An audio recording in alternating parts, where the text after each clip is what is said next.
نفسیاتی اور جسمانی نقصانات سامنے آ سکتے ہیں۔ اکثر افراد ذہنی تناؤ، بے چینی اور ڈپریشن کا شکار ہو جاتے ہیں، تو بچے جوان ہونے میں دیر ہو جاتی ہے سے دباؤ کا سامنا کرتے ہیں، جیسے تعلیمی مسائل، کیریئر کی ترجیحات، مالی حالات یا زندگی کے دیگر منصوبے ہیں جو اولاد پیدا کرنے کی صلاحیت کو متاثر کرتی ہیں۔ شادی ایک اہم سماجی اور مذہبی فریضہ ہے جسے تمام معاشروں میں بڑی قدر و منزلت دی جاتی ہے۔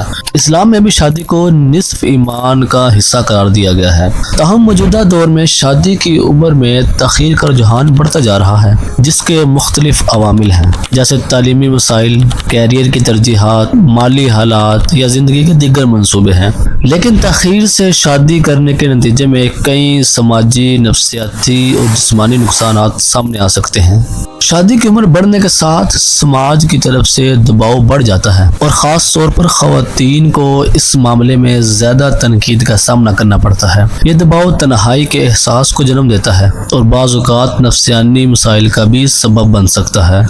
شادی میں تاخیر کے باعث اکثر افراد ذہنی تناؤ، بے چینی اور ڈپریشن کا شکار ہو جاتے ہیں۔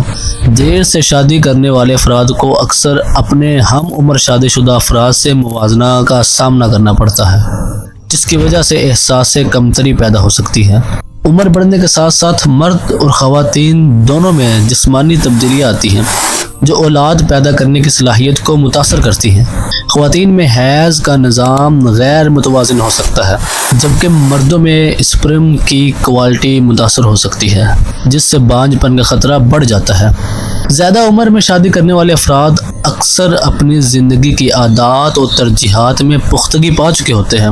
اس کی وجہ سے شادی کے بعد ازدواجی زندگی میں مطابقت پیدا کرنے میں مشکلات ہو سکتی ہیں۔ دونوں شریک حیات کی الگ الگ توقعات اور عادات میں ٹکراؤ کی صورت میں تعلق میں تلخی پیدا ہو سکتی ہے۔ جب معاشرے میں شادی کی عمر بڑھ جاتی ہے تو اس کا اثر مجموعی سماجی توازن پر بھی پڑتا ہے۔ دیر سے شادی کرنے کی وجہ سے معاشرے میں خاندانوں کی تشکیل میں تاخیر ہوتی ہے، جس سے نئی نسل کی تربیت میں بھی خلل آتا ہے۔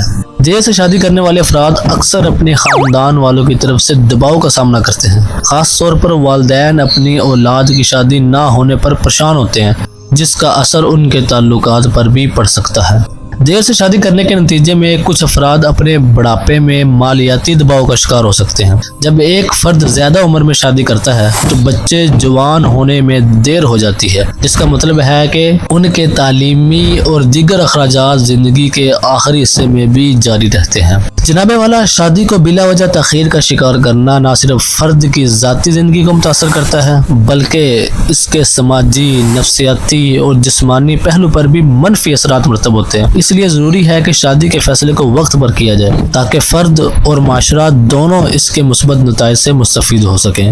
تاخیر سے شادی کرنے کا ایک اور اہم نقصان یہ ہے کہ والدین کی عمر زیادہ ہونے کے باعث بچوں کی دیکھ بھال اور تربیت میں مشکلات کا سامنا ہو سکتا ہے۔ زیادہ عمر کے والدین کے لیے بچوں کی پرورش میں جسمانی اور جذباتی چیلنجز زیادہ ہو سکتے ہیں، خاص طور پر اگر اولاد دیر سے پیدا ہو۔ تاخیر سے شادی کرنے والے افراد اکثر اپنے کیریئر میں اتنے مگن ہوتے ہیں کہ انہیں شادی کے بعد ذاتی زندگی اور پیشہ ورانہ زندگی میں توازن برقرار رکھنے میں مشکل ہوتی ہے۔ اس کی وجہ سے ازدواجی زندگی پر منفی اثرات مرتب ہو سکتے ہیں اور کام کے دباؤ کے باعث تعلقات میں کشیدگی پیدا ہو سکتی ہے، جو کہ بہت بڑا مسئلہ ہے۔ شادی میں تاخیر کرنے والے افراد اکثر سماجی تعلقات کی کمی محسوس کرتے ہیں، کیونکہ ان کے زیادہ تر دوست یا ساتھی اپنی شادی شدہ زندگی میں مصروف ہو چکے ہوتے ہیں۔ اس کی وجہ سے ان افراد کا سماجی حلقہ محدود ہو جاتا ہے اور وہ تنہائی کا شکار ہو سکتے ہیں، جو کہ عام طور پر ہماری نظروں کے سامنے یہ معاملات ہوتے نظر آتے ہیں۔ تاخیر سے شادی کرنے والے جوڑوں کو خاندانی منصوبہ بندی میں مشکلات کا سامنا کرنا پڑ سکتا ہے، خاص طور پر اگر وہ ایک بڑی فیملی بنانے کا ارادہ رکھتے ہو۔ عمر بڑھنے کے ساتھ اولاد پیدا کرنے میں مشکلات کے علاوہ زیادہ بچے پیدا کرنے کا موقع بھی محدود ہو جاتا ہے۔ دیر سے شادی کرنے کے باعث بعض اوقات محبت اور رفاقت کا موقع بھی کم ہو جاتا ہے۔ جیسے جیسے عمر بڑھتی ہے انسان محبت اور رشتوں میں زیادہ پیچیدگی کا سامنا کرتا ہے اور اکثر افراد اپنے لیے مناسب شریک حیات تلاش کرنے میں مشکل محسوس کرتے ہیں۔ اختتام یہ ہے کہ تخییر سے شادی کرنے کے نقصانات معاشرتی، نفسیاتی اور جسمانی پہلو میں نمایاں ہے۔ یہ نقصان نہ صرف فرد کی ذاتی زندگی کو متاثر کرتے ہیں بلکہ اس کے خاندان اور معاشرے پر بھی اثر انداز ہوتے ہیں۔ اس لیے اسلام کی تعلیمات اور معاشرتی روایات کی روشنی میں شادی کو مناسب وقت پر کرنا بہتر ہے تاکہ فرد اور معاشرہ دونوں کامیاب اور خوشگوار زندگی گزار سکے۔ What's your opinion? آپ کی کیا رائے ہے اس کے بارے میں؟ اپنی اہم رائے کمنٹ میں ضرور دیجیے گا۔ Subscribe to my channel. اللہ حافظ۔